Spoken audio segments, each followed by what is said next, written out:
근데 민주당에서요 공천 이모저모인데 제가 봤을 때는 가장 지금 심각하신 분이 저는 유승희 의원이라고 봐요.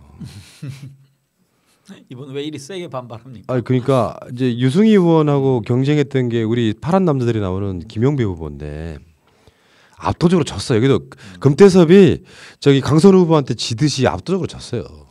나는 그 경선하기 전부터 내가 예측을 했어. 딱 느낌 보면 나오는 게 있잖아. 일반적인 국민들 사이에 어떤 정치인이 그 지역구에서 어떤 이미지일까를 잘 생각해 봐야 돼요. 나는 어떤 걸 다 갖춰야 되냐면 일단 첫 번째 지역구 관리를 엄청 잘하든가. 그러니까 이 사람이 뭐 해놓은 업적이 없어도 동네 주민을 다 한다고 할 정도로 많이 돌아다녔든가. 이게 가장 첫 번째라고 생각이 들고 금태섭이 떨어진 요건 중에 하나도 이거라고 봐요. 그렇게 안 했기 때문에. 두 번째는 중앙 정치에 가서 유명한 사람이 되든가. 민주당 국회의원이 130명 있어요. 전체적으로 지역구 비례대표 다 합쳐가지고 300명 국회의원이 있어. 그중에 내가 모르는 사람 한 번도 안 들어본 사람이 지금도 있어. 그만큼 존재감 없는 사람들이 있잖아요. 일단 이런 것들이 사람으로 하여금 만약에요 3선 정도 하는 국회의원이 3선이 되도록 그렇게 존재감이 없어. 그럼 지역구에서는요 기본적으로 새로운 인물에 대한 수요가 생겨요. 그게 너무 빨리 와버린 것이 금태섭, 신경민, 유승희야. 근데 요거를 무슨 윈지코리아하고 민주당의 공천 뭐 관리위원회 등과 유착을 해가지고 요걸 부정선거로 했다는 식으로 몰고 가는 거예요. 증거도 없이. 그러니까 윈지코리아 그 김용민 TV 가면은 박시영의 눈 하시는 그분이에요. 그 윈지코리아 박시영 그 윈지코리아에서 이분을 지금 소송하겠다는 거예요. 터무니없는 주장을 한다고. 대체 뭐 하자는 거예요? 그러니까 성북갑이라고 하는 경선에서 떨어졌는데 마땅한 증거도 없어요. 그냥 인맥 관계가 그렇게 보인다는 거야. 이렇게 지금 하고 있으면은 마치 민주당 공천관리위원회가 마치 무슨 어마어마한 비리가 있는 것처럼 가는 이런 못난 사람들 좀 안 나왔으면 좋겠는 거죠. 그러니까 지금 이종걸 의원이나 이춘석 의원 그다음에 뭐 심재근 의원, 이석현 의원 등등하고 너무 구별되는 그분들은 5선 6선까지 한 분들이 경선 과정에서 그 내용에 승복하고 그다음에 이번에 이석현 의원 같은 경우는 그 민주당의 정치개혁연합 참여에 대해서 아주 강경한 그런 말씀을 하시더라고요. 저는 6선까지 하신 분이 야 저거 너무 세게 말씀하신다 할 정도로 그다음에 원희영 의원도 정치 이제 불출마를 선언하셨는데 아주 강경하게 찬성. 우리가 그 자유한국당이 질 수 없다.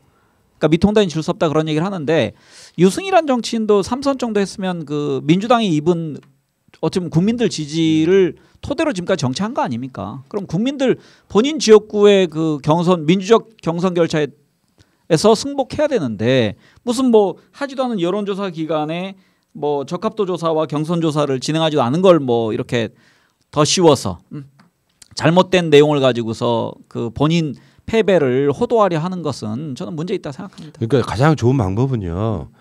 명백하게 어떤 그 권리당한 명부가 유출돼서 불공정 계산을 했다면 받아주잖아요. 그렇죠. 그러니까 이번에 그 광주 광산을이 그런 케이스란 말이죠. 그걸 받아주는데 이런 상황 지금 여기 말고 이 남영희 후보한테 진 박우섭 예비비도 똑같이 비슷한 주장을 했었거든요. 미추홀 그 경선에서 일어난 일 같고 그러니까 이런 것들은 내가 봤을 땐 그렇습니다. 그러니까 어떤 경우냐면 도저히 내가 질 것 같지 않았는데 내가 졌다고 생각하면 가끔씩 정치인들 분들께서 내가 진 이유를 이상한 데서 찾는 거예요. 그렇죠. 근데 정치인들이 발전하려면 뭐가 가장 중요하게 그 뭐랄까 보완이 돼야 되냐면 내가 뭐가 부족했나에 대한 이야기를 먼저 생각해야 되는데 모든 원인을 시스템과 타인의 잘못으로 잡기 시작하니까 이런 신경민이나 유승희 같은 이런 사람들이 나오는 거거든요. 그러니까 선당 후사 정신이 좀 있어야 되는데 이 코로나 전국 거목한 시기에 어쨌든 카더라로 이걸 공준전을 한다는 것은 당 전체가 침몰하고 만약 이게 사실로 드러나면 민주당은 총선에서 개망신 당할 거예요. 이게 지금 굉장히 큰 일입니다. 만약 여론조사를 조작해서 설마요. 설마 이게 된다면 엄청난 일인데 이런 걸 확인 없이 지금 현직의 국회의원이 이렇게 막 남발하는 거는 굉장히 표에 안 좋습니다. 그러니까 당 이미지에 굉장히 좋지 않습니다. 이런 것도 피해의식인데요. 김용배 후보만 해도 청와대에서 얼마 전까지 민정비서관이었잖아요. 본인은 비문이에요. 그러니까 친문들이 작당해가지고 나를 공천 폐지했다고 말하는 건 정치인 특구도 현직 국회의원이 가질 수 있는 마인드는 아니야. 굉장히 모자란 거예요. 그러니까 이런 것 때문에 친문 공천 이런 얘기가 나오는 거예요. 그러니까 나는 가끔씩 이제 정치인들 중에 그런 분들을 가끔씩 봅니다. 그러니까 친문이 주류이다 보니까 내가 손해를 볼 거라고 생각하는데 내가 알고 있는 대개의 친문의 특성이 뭔지 아세요? 개파색이 없어요. 그렇죠. 그러니까 예를 들면 언론이 정치인들 내가 보기 전에는 친문이 있고 비문이 있다고 하면 자기들끼리 사이 안 좋을 것 같죠. 다 친해. 그러니까 친문의 특성 중에 하나가 개파색이 없다는 겁니다.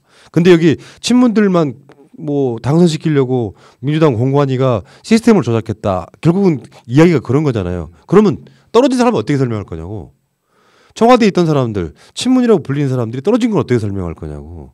왜 거기다만 김용배만을 위해서 민주당 전체가 당의 목숨을 걸어? 생명을 걸어? 말이 됩니까?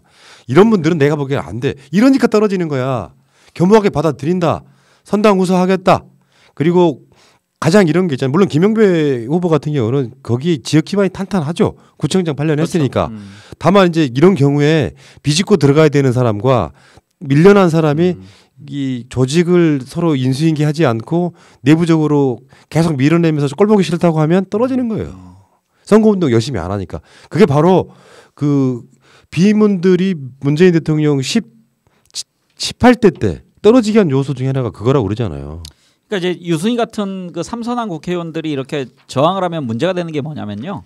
그 밑에서 본인이 주로 주도해서 공천했던 시의원이나 그 구의원들의 이제 조직에 좀 그 와해가 생길 수 있거든요. 그러니까 그런 측면에선 이 당에서 경선에 참여했던 사람들은 경선에 승복하는 그런 민주적인 룰을 가져야 됩니다. 이거는 맞아요. 뭐 따로 규정을 만들지 않더라도 이건 불문법으로 이거 따로 규정하지 당연히 여기에 복종하고 저는 그러면서 그 이춘석이라는 국회의원이 정말 좋은 예를 보였다고 생각합니다.